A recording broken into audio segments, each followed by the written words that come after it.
They forced the Rowan family out 3 days before the first snow, and by the time winter came, the town was the one begging to survive. The wind that morning carried a warning no one in Red Hollow chose to hear.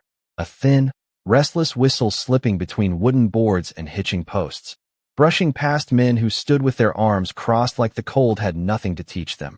Elias Rowan didn't argue when they told him to leave, didn't raise his voice or plead his case. He just stood there with his hat in his hands, eyes steady, as if he had already measured something the rest of them couldn't see yet, and beside him Clara. Rowan held their boy close, her fingers calm against the child's shoulder while the townsfolk spoke in careful, reasonable tones about supplies and fairness, and how a hard winter meant hard choices. Words dressed up like necessity, but carrying the quiet weight of fear. Sheriff Nolan Briggs shifted his stance near the saloon steps, the leather of his boots creaking against frost-hardened dirt, his gaze moving from one face to another, searching for someone willing to say this wasn't right. But no one did, because out here survival often wore the mask of agreement, and disagreement felt too expensive when the sky was already turning pale with early cold. It's just until spring, someone muttered, though no one believed it fully, and Elias gave a single nod, the kind a man gives when he understands more than what's being said aloud, while Clara turned her head once, just once, looking back at the line of buildings, the church steeple, the well, the lives that had decided they were no longer part of the same story, and there was no anger in her eyes, no accusation, only a quiet remembering that settled deeper than any shouted protest.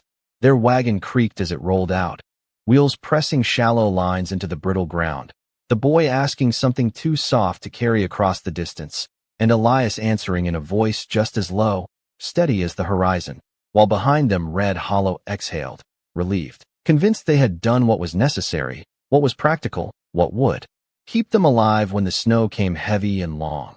That afternoon the temperature dropped 10 degrees before sundown, a sharp, unnatural fall that turned breath into clouds and silence, into something heavier, but still no one spoke of the family that had just left. No one mentioned the way Elias had studied the sky or how Clara had packed more wood than seemed reasonable for a short journey, because admitting doubt would mean admitting they might have sent away the one family who understood winter better than anyone else, and pride, out here, had a way of settling in like frost, thin at first, almost invisible, until one morning you realized it had covered everything.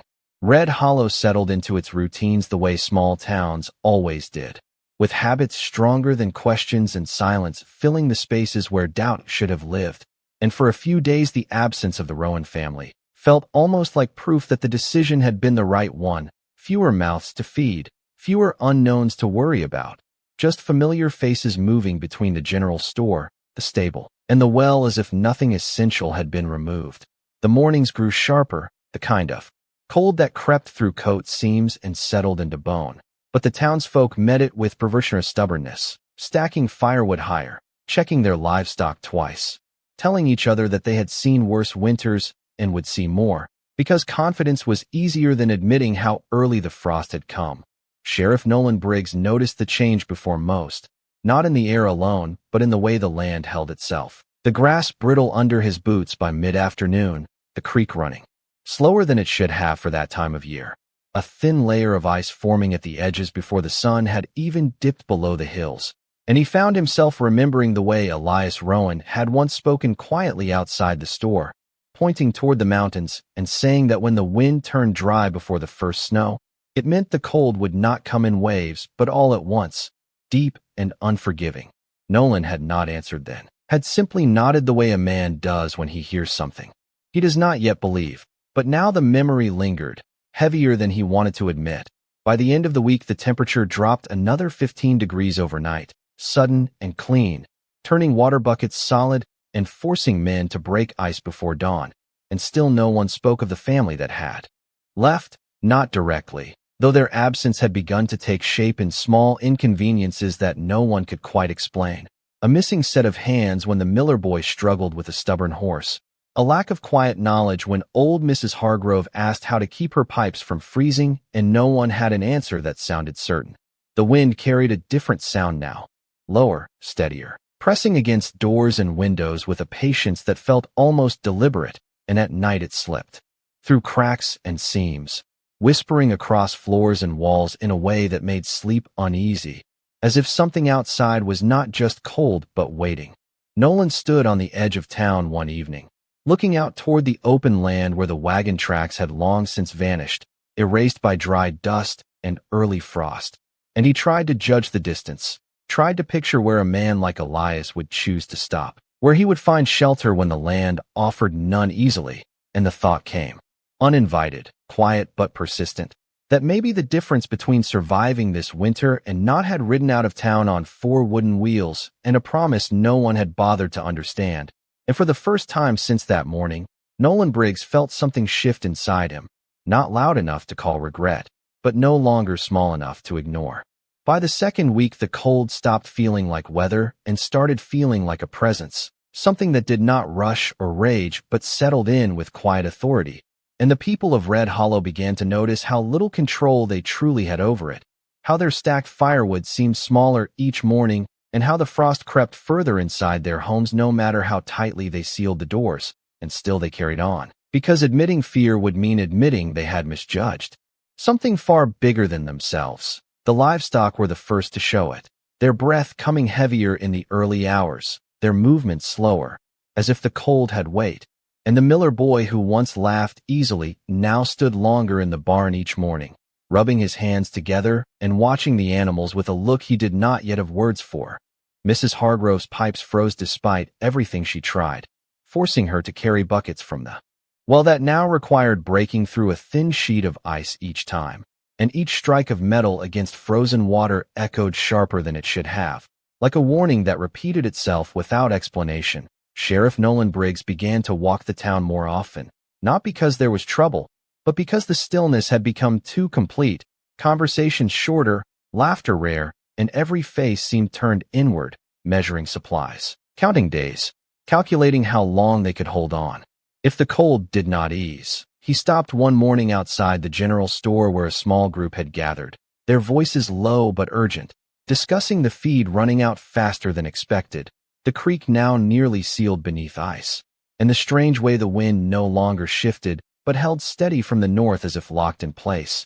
And Nolan listened without interrupting, because he had heard all of it before, not here, but in fragments, in half-remembered sentences spoken by a man they had all chosen to ignore. "It is not the snow that takes you," Elias had said once, his tone calm, almost distant. "It is the stillness before it ends." And Nolan had not understood then, had thought it was just another way of speaking, but now he could feel it, the way the town seemed to hold its breath without knowing why. That evening the temperature dropped another 10 degrees before sunset, faster than anyone expected, and the sky turned a pale, empty gray that swallowed the horizon whole.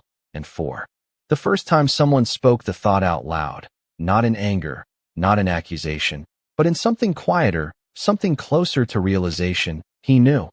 And no one asked who they meant, because everyone knew exactly who had been left behind on that road. And the silence that followed was not the same as before.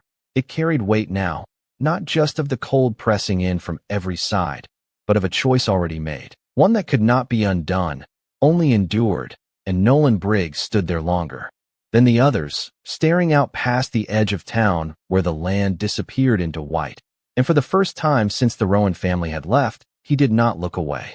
The storm did not arrive with noise or warning. It came the way the worst things always did out here, quietly, overnight, as if the land itself had decided to change without asking anyone for permission. And by morning Red Hollow woke to a world that looked familiar but felt entirely different. The ground buried under nearly 2 feet of snow that had fallen without wind, without thunder, just a steady, relentless descent that erased paths, fences, and the memory of where anything used to be. Doors opened slower that day, men stepping out onto porches and stopping there longer than usual, their eyes scanning the white horizon as if expecting to find something missing, something they could not yet name. And the cold had deepened in a way that made movement feel heavier, every breath sharper, the air cutting clean into lungs that were not prepared for it. Sheriff Nolan Briggs pulled his coat tighter and made his way through town, boots sinking deep with each step, the sound of snow compressing beneath him unnaturally loud in the stillness. And he noticed how the usual morning rhythms had broken apart. No early voices from the barn, no laughter near the well. Only the occasional door creaking open and then closing again as if people had already decided to stay inside rather than face what the day demanded. By midday, the first real problem revealed itself. Not dramatic, not sudden, just a quiet realization that spread from one house to the next.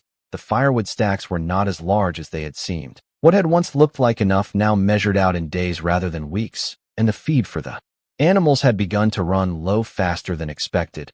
Each calculation shifting slightly out of balance, each assumption proving just a little too optimistic. Nolan stopped outside the Miller barn where a small group had gathered again, their faces drawn tighter than before, voices lower, speaking about the same things, but with less certainty, and someone mentioned the creek had frozen solid overnight, not just at the edges, but all the way through, something that should not have happened this early in the season. And that was when the silence returned, heavier this time, because there was no easy explanation for it, no simple reassurance to offer. Nolan glanced toward the northern ridge, barely visible through the pale sky, and he could almost hear Elias Rowan's voice again, steady and unhurried, explaining how the land always gave signs before it turned against you. How missing those signs was not bad luck, but a kind of blindness people chose for themselves. And Nolan felt the weight of that thought settle deeper than before, not sharp, not immediate, but persistent, like the cold itself. As evening approached, the temperature dropped another 10 degrees, fast enough that the snow hardened underfoot, turning soft steps into brittle cracks. And inside their homes, the people of Red Hollow began to realize that this winter was not going to be something they endured together with quiet confidence. It was something that would test each of them individually, measure their choices, and reveal, one slow day at a time, exactly what they had lost when they sent that wagon away into the open land without looking back. By the third morning after the storm, the town no longer moved as a whole, but as separate pockets of quiet struggle, each household measuring its own limits, each person learning the sound of their own breath in the cold, and the confidence that had once held Red Hollow together had begun to thin, not breaking, not yet, but stretching in ways no one could ignore. Sheriff Nolan Briggs noticed it first in the way doors stayed closed longer, in how even the strongest men delayed stepping outside until the sun was fully up, as if light itself could push back what the night had settled in. And when they did step out, their movements were slower, more deliberate, conserving energy without speaking of it, because out here admitting weakness did not make you safer. It only made the cold feel closer. The Miller boy came to the sheriff just after noon, his hat pulled low, his voice careful, explaining that 2 of their animals had stopped eating, not from injury, not from illness anyone could name, but from something quieter, a kind of stillness that had settled over them. And Nolan listened, nodding once, because he had seen it too in other barns, the way life itself seemed to hesitate under the weight of the cold. At the general store, supplies that once lasted a month were now being counted in days, flour measured with tighter hands, kerosene poured with more caution, and conversations had shifted from plans to questions, from certainty to calculation. How long? How much? What if? And though no one said it directly, every sentence carried the same unspoken thought. They had misjudged something, not just the winter, but their place within it. That afternoon, Nolan made his way to the edge of town again. The snow now packed hard enough to hold his weight, but still uneven beneath each step, and he stood there longer than before, staring out across the white expanse where the land seemed to disappear into itself. And he tried to picture the Rowan family again, not as they had stood in front of the town, but as they would be now, somewhere beyond the ridge, facing the same cold, the same wind, but without the walls, without the shared resources, without the numbers that Red Hollow still had. And the thought did not bring him comfort, it unsettled him. Because if they had survived out there, then it meant something about them had been stronger than what the town possessed together. As the light began to fade, the temperature dropped again, another 10 degrees slipping away without warning, and the wind returned, not loud, not violent, but steady, pressing against buildings with a persistence that felt almost intentional. And Nolan found himself remembering something Clara had done that morning they left, the way she had secured the wagon, not hurried, not frantic, but precise, checking each strap twice, adjusting the blankets around their child with hands that did not shake, and at the time it had seemed like calm, like acceptance. But now it felt like something else entirely, like preparation, like knowledge. Carried quietly, the kind that does not need to be spoken to be understood. Behind him the town settled into another long night, fires burning lower, voices quieter, and Nolan Briggs remained where he was for a moment longer, the cold pressing in around him, the silence stretching farther than before, and for the first time he did not just wonder if they had made a mistake. He began to understand that the mistake was still unfolding, slow and patient, like winter itself. The night stretched longer than it should have, not because the hours changed, but because the cold made time feel heavier, slower, and harder to move through. And by the 6th day after the storm, Red Hollow had begun to understand that endurance was not a single decision, but a series of small ones made again and again, each one costing a little more. Then the last, Sheriff Nolan Briggs woke before dawn to a silence so complete it felt unnatural, the kind of silence that pressed against the ears, and when he stepped outside, the air bit sharper than before, the temperature dropping well below zero, cold enough that even breath seemed reluctant to leave the body, and he stood there for a moment, listening, realizing there was no wind at all, just stillness. The kind Elias had once described with quiet certainty, the kind that meant something, had settled in fully. By mid-morning the problems could no longer be managed quietly. The Miller boy returned again, his voice tighter this time, explaining that more animals had weakened, not from lack of care, but from something deeper, something no one in town seemed able to name. And at the general store, arguments began to surface, not loud, not yet, but sharp enough to cut through the careful politeness that had held them together, people questioning each other's decisions, their preparations, their assumptions, as if assigning blame could somehow change the cold pressing in from every direction. Nolan moved through the town, speaking little, observing more, and everywhere he went he saw the same pattern, resources thinning faster than expected, energy draining sooner than planned, confidence slipping in ways no one wanted to admit out loud, and beneath it all, something else growing, something quieter but heavier, the realization that they had not just underestimated the winter, they had misunderstood it entirely. That afternoon he found himself back at the edge of town again, drawn there without fully deciding to go, his boots following a path that had become familiar, and he looked out across the frozen land. The horizon blurred into pale gray, and for the first time he allowed himself to imagine the Rowan family not as lost or struggling, but as surviving, adapting, perhaps even steady in ways Red Hollow was not, and the thought did not bring comfort. It brought clarity, the kind that arrives too late to change what has already been done.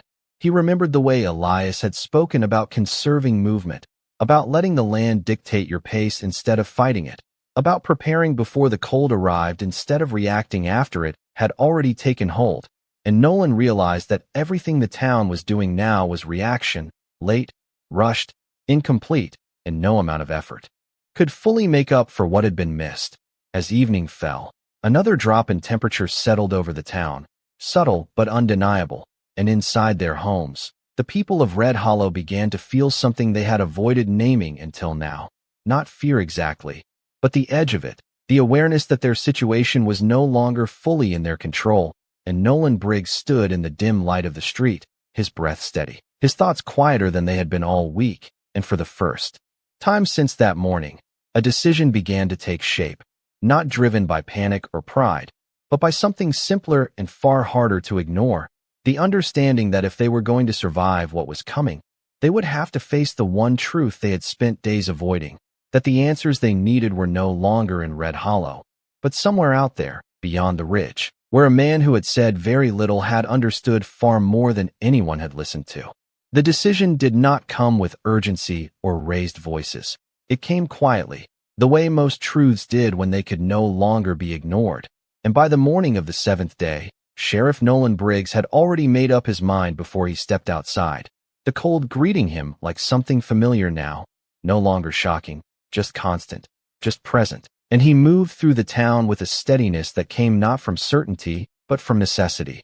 People noticed it without asking, the way he checked the horizon longer than usual, the way his steps carried purpose instead of routine. And when he stopped near the general store, the small group gathered there fell silent before he even spoke, because something in his posture made it clear that this was not another discussion about supplies or weather. This was something else entirely. "We cannot outlast this the way we are," he said, his voice even, not loud, but carrying enough weight that no one interrupted, and for a moment the only sound was the faint shifting of boots against hardened snow, the kind of silence that comes when people hear something they already know but have not yet admitted. One man started to respond, something about waiting it out, about the cold breaking eventually, but his words faded before they fully formed, because even he did not sound convinced, and Nolan did not argue. He did not push. He simply let the silence stretch, because out here silence often did more work than words ever could. After a moment he continued, slower this time. "He knew things we did not listen to." And that was all he said about Elias Rowan. No blame, no explanation, just a simple statement that settled into the air heavier than any accusation. And the group shifted again, not in disagreement, but in recognition, the kind that comes too late to change the past, but early enough to shape what comes next. By midday Nolan had prepared his horse, checking the saddle straps with the same careful precision he had once seen in Elias, tightening each buckle, adjusting each layer, not rushing, because rushing wasted energy, and energy was something that could not be replaced once it was gone. And as he worked, a few others approached, not offering to go with him, not yet, but standing nearby as if their presence alone could acknowledge the weight of what he was about to do. "You might not find them," someone said quietly, and Nolan nodded once, because that was true. The land beyond the ridge did not give itself up easily, especially not in weather like this. And yet he did not hesitate, because the alternative was no longer acceptable. As he mounted the horse, the town seemed smaller somehow, not in size, but in certainty, the buildings less solid, the routines less dependable, and the people watching him carried expressions that had shifted from confidence to something closer to hope, fragile and unspoken. Nolan turned the horse toward the open land, the path ahead barely visible beneath layers of packed snow, and for a moment he paused, not out of doubt, but to take in the stillness around him, the kind that Elias had described with quiet clarity, the kind that did not threaten, but revealed. And then without another word, he urged the horse forward, leaving behind the only place he had known for years, not because he was certain of what he would find, but because he finally understood what had been lost when that wagon disappeared into the distance. And the only way to face that truth now was to follow it into the cold. The land beyond the ridge did not welcome him. It did not resist him either. It simply existed in a way that made every step matter more than the last. And Sheriff Nolan Briggs felt that difference almost immediately. The snow deeper where the wind had drifted it, the ground uneven beneath layers of white that hid what lay below, forcing his horse to move slower, more carefully, each step placed with intention rather than habit. The town had always felt contained, familiar, but out here the silence stretched wider, emptier, and the cold carried no trace of warmth left behind by people or buildings. It was clean, absolute, and it pressed in from every direction without pause. Nolan kept his eyes on the horizon, though there was little to see beyond shifting shades of pale gray and white, the sky blending into the land until distance lost its meaning, and he found himself relying on smaller details, the direction of the wind against his face, the way the snow hardened in certain patches, the faint rise and fall of the terrain beneath him. Things he had never needed to notice before, but now felt essential. Hours passed without measure, the sun hanging low and distant, offering light without warmth. And more than once Nolan considered turning back, not from fear, but from the simple recognition of how easy it would be to lose direction out here, how quickly a man could become part of the same stillness that surrounded him. And yet he continued forward, because the thought of returning without answers felt heavier than the cold itself. It was not until late afternoon that he saw the first sign, something so small he almost missed it, a line in the snow that did not belong to the wind, too straight, too deliberate. And he slowed his horse, guiding it closer, studying the faint impression left behind, not fresh, but not completely erased either. And he felt a shift in his chest, subtle but undeniable, because it meant he was not alone in this landscape. Not entirely. He followed the trace carefully, letting it guide him, rather than forcing his own path. remembering now the way Elias had once spoken about reading the land instead of fighting it, about how survival out here was less about strength and more about understanding, and Nolan adjusted his pace, easing the pressure on his horse, conserving energy the way he had seen others do but never practiced himself. As the light began to fade further, the sky deepening into a colder shade of gray, another sign appeared, a piece of cloth caught against a low branch, barely visible against the snow, its color muted but distinct enough to draw his attention, and he reached out, brushing it lightly with his glove, recognizing the fabric, not because it was unique, but because he remembered Clara Rowan adjusting a similar piece around their wagon days before they left, securing it with the same quiet care that now felt less like habit and more like intention. Nolan looked ahead then, not with certainty, but with something steadier than hope, and for the first time since leaving Red Hollow, he no longer felt like he was searching blindly. The land had begun to answer, not with words, not with direction he could easily follow, but with signs that required patience. And as he guided his horse forward into the deepening cold, he understood that finding the Rowan family would not be about reaching a place quickly. It would be about learning to move the way they did, slow, deliberate, and in rhythm with a winter that no longer felt like an enemy, but something far more demanding, something that only revealed its paths to those willing to listen. The trail did not lead in a straight line. It curved and disappeared and returned again in fragments, as if it was never meant to be followed quickly. And Sheriff Nolan Briggs began to understand that whoever had left these signs had not been trying to be found easily, only clearly enough for someone willing to slow down and pay attention.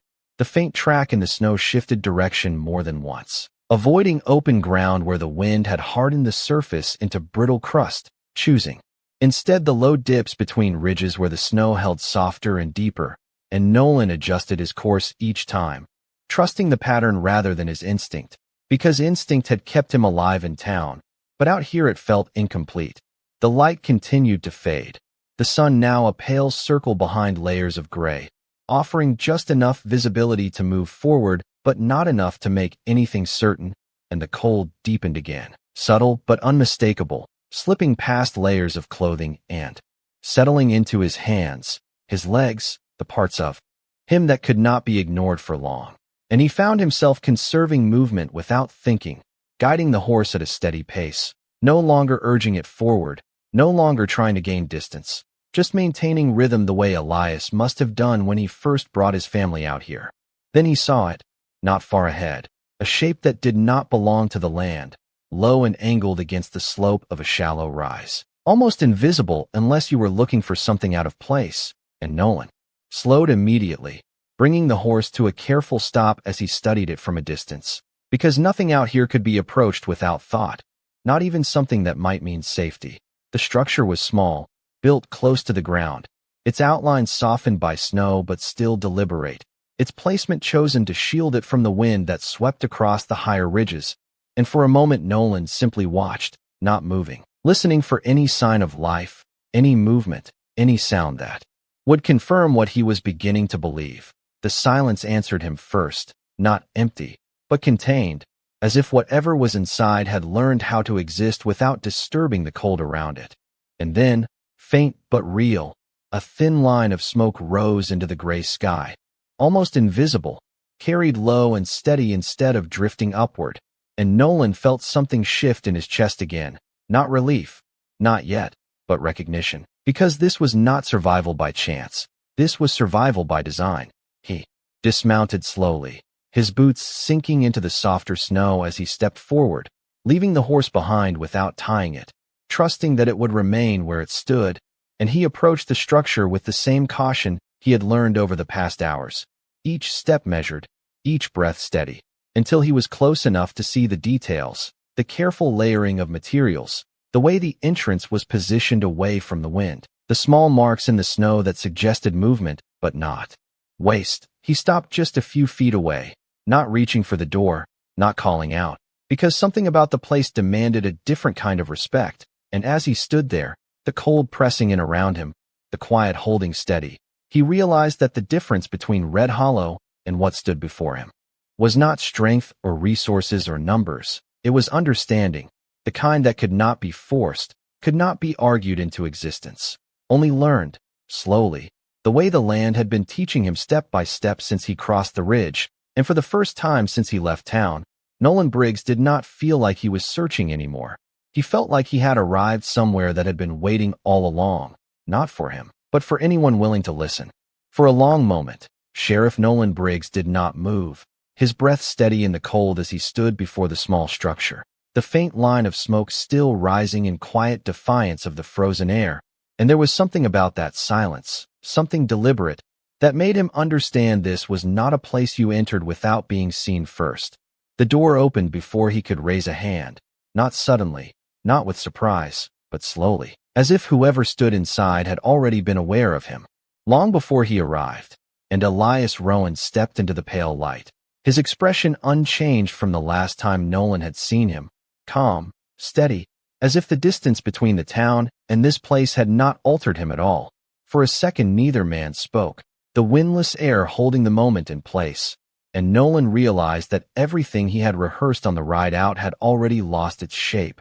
The explanations, the justifications, the careful words meant to bridge what had been done, none of it seemed to belong here. Elias simply watched him, not with judgment, not with welcome, just with a kind of quiet attention that made words feel unnecessary. And Nolan removed his glove slowly, not because it helped against the cold, but because it felt like something that needed to be done, a gesture without meaning except that it showed he was no longer holding on to the same distance he had carried from the town. "It is worse than we thought," Nolan said finally, his voice low, the words plain, because anything more would have felt like an excuse, and Elias nodded once, not in agreement, but in recognition, as if he had already known. Clara appeared behind him then, her presence just as steady, the child beside her wrapped carefully, warm, not frightened, and Nolan felt the difference immediately. The way this place held itself against the cold, not by resisting it, but by understanding it, every detail shaped with purpose, every movement measured. "We cannot last the way we are," Nolan continued, not asking, not demanding, just stating the truth the way it had settled into him over the past days. And again Elias said nothing for a moment, his eyes shifting briefly toward the horizon, then back to Nolan. And in that silence Nolan understood something he had not expected. This was not a moment of bargaining, not a place where one side held power over the other. This was something else entirely, something quieter and harder to face. Finally Elias stepped aside, not as an invitation, not as forgiveness, simply as space being made, and Nolan hesitated for a fraction of a second before stepping forward. The warmth inside subtle but immediate, not overwhelming, just enough to remind him how far the cold had settled into his bones.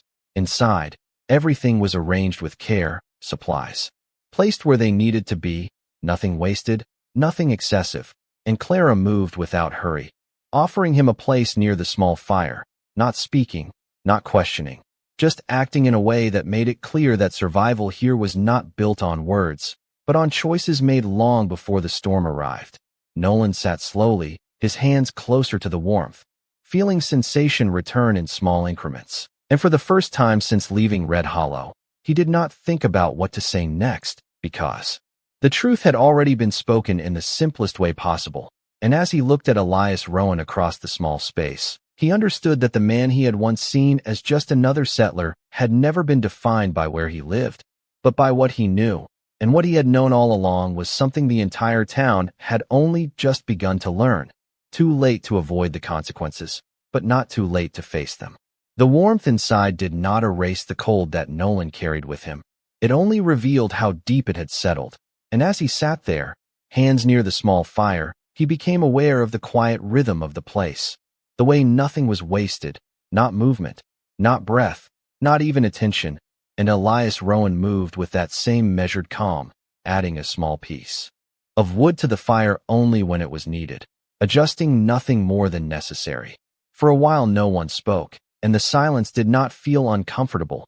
It felt complete, as if words would only disturb something that was already understood, and Nolan realized that this was what the town had lacked, not resources, not strength, but this kind of still awareness. The ability to read what was happening without trying to control it. Finally he spoke again, slower this time, not as a sheriff, not as a man representing a town, but as someone who had come too far to pretend otherwise. They will not make it through this without help. And the words hung in the air, simple, direct, carrying no defense, and Elias looked at him, not searching for anything more, not asking for explanation, just listening the way a man listens when the truth has already arrived. Clara shifted slightly, placing another layer over the child, her movements precise, and Nolan noticed how everything here seemed to follow a pattern he had never learned, one built on preparation instead of reaction, on patience instead of urgency, and he felt the weight of that difference settle deeper than before.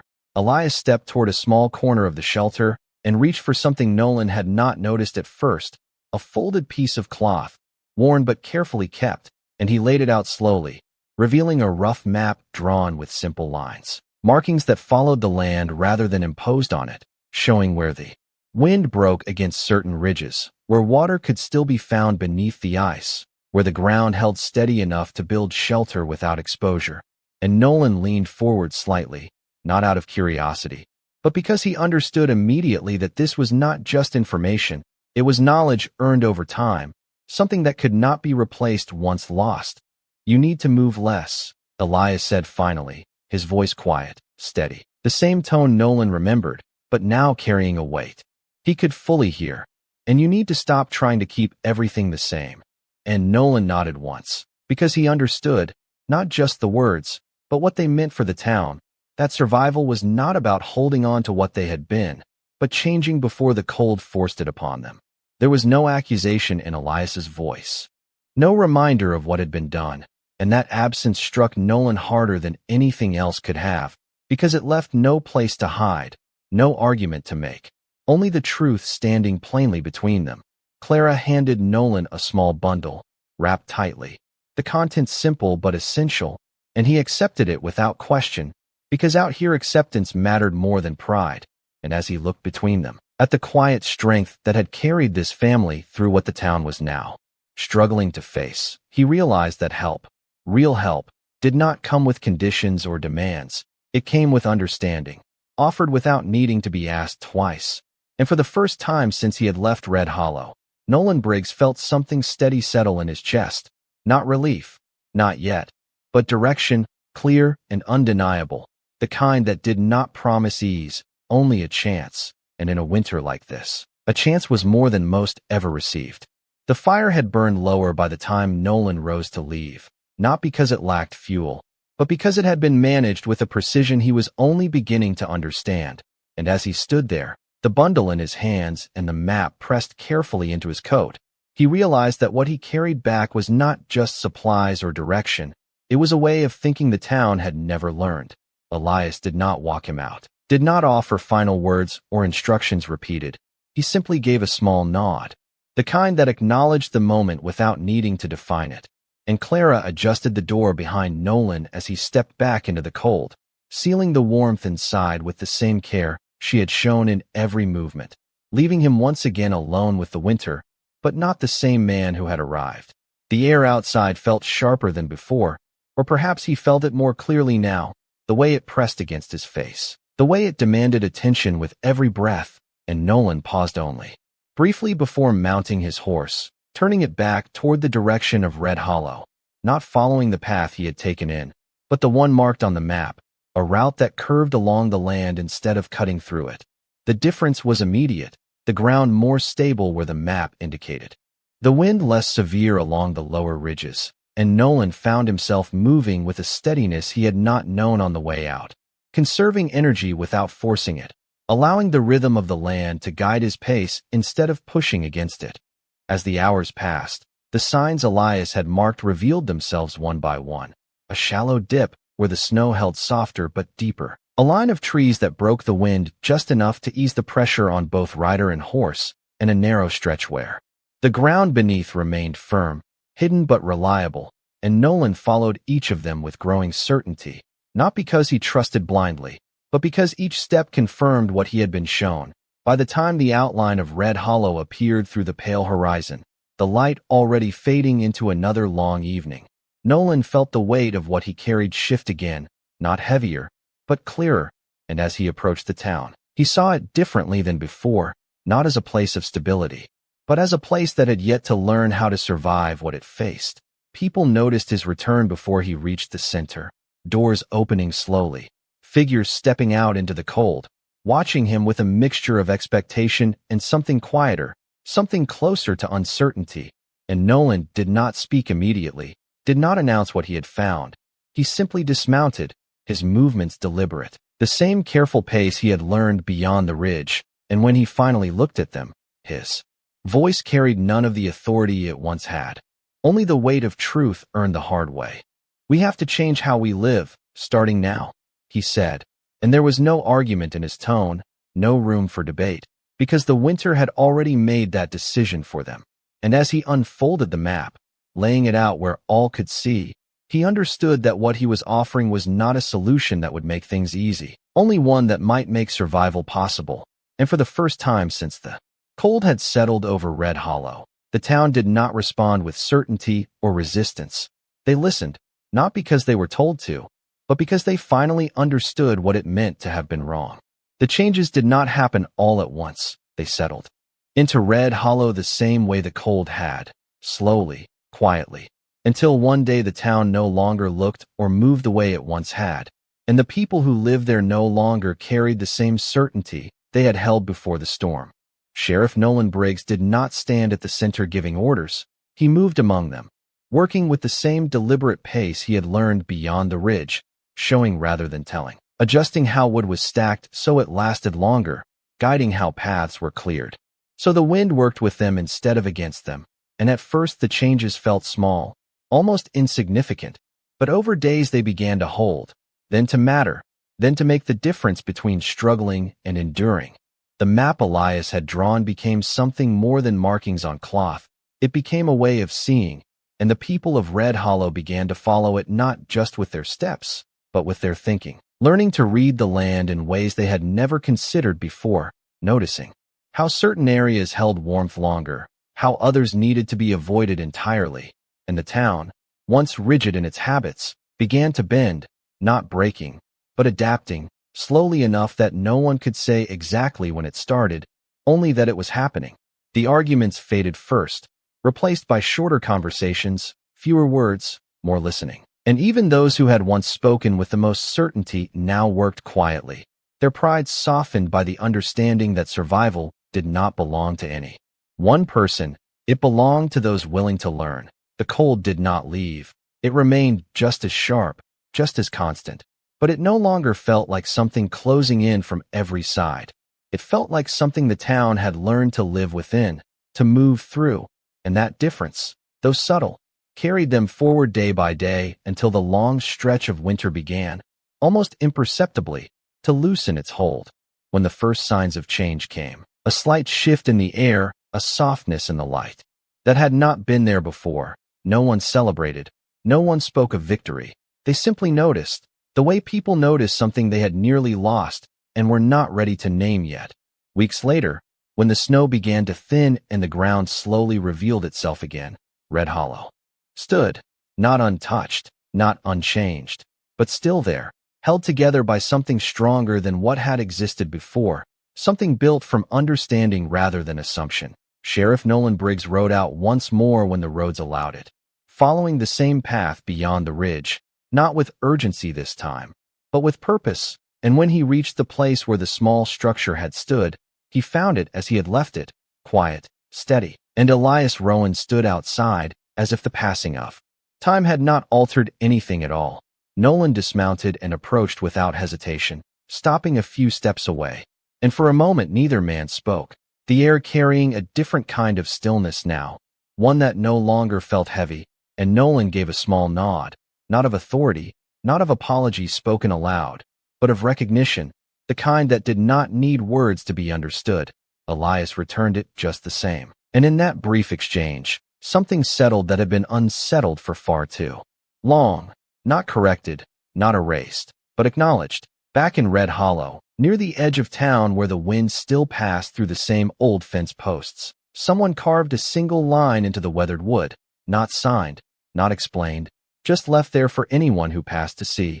And the words remained long after the season had changed, quiet, simple, and heavier than anything the winter had brought. We were wrong.